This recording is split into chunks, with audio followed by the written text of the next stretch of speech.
now I'll be explaining the communication between R5 and the different components. Standard.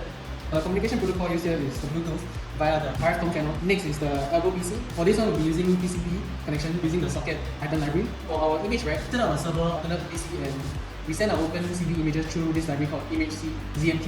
Lastly, for STN, communication is via serial UART channel, which is the USB serial library for Python. And for the images, we had like 800 images, and then we augmented them and made pre-processing into 8K images. And in that, 5,000 were training, 2,000 were validation, and 1,000 were the test images. And the accuracy was around 92%. That's how we trained our model, and our model is YOLO beta. So for algorithm, we plan the fastest path using A-star algorithm and exhaustive search. So to make the process faster, we use multi-threading for the calculating of the permutation. To make trip planning between 2 points easier, we only allow 90 degrees turn for both left and right. So Gan Xin, what other feature we have? Okay, so another feature we add is actually when the robot did not actually see the actual image or did not actually detect the image where it expected to see one. We actually make it such that robot will actually reverse 10 centimeters and take another picture.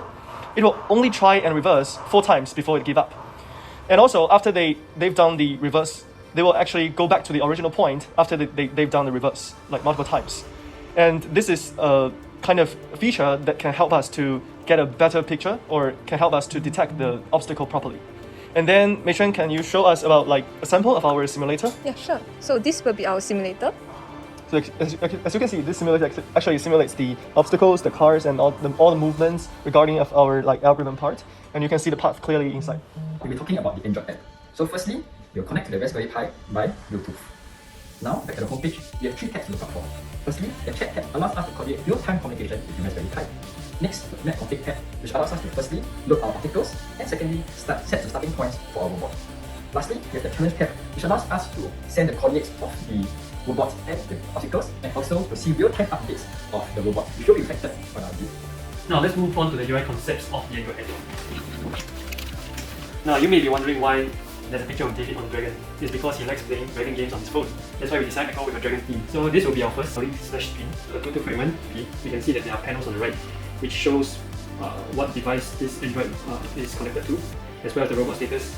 So next there will be the direction in which the car is moving, so that when the car is auto moving, we can see that the direction is going upwards. And as we move up, it's still upwards. We move right, we move right. And then we can continue moving forward, we'll still be in the right direction because it's facing towards the right. So inside the chat is where we'll be receiving the live updates, where text will be received from other components such as the R5, image will receive map coordinates. So as we move on to the web config, the UI has been also thought out carefully to allow the users to know which button is for which function. Hey bro, what should we do for STM? Gyro? Nah. Sensor?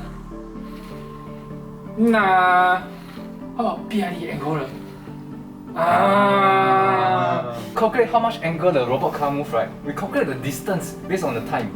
So for each angle, there's a different distance move for the car.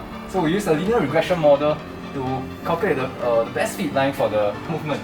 But by right, we should use the gyro.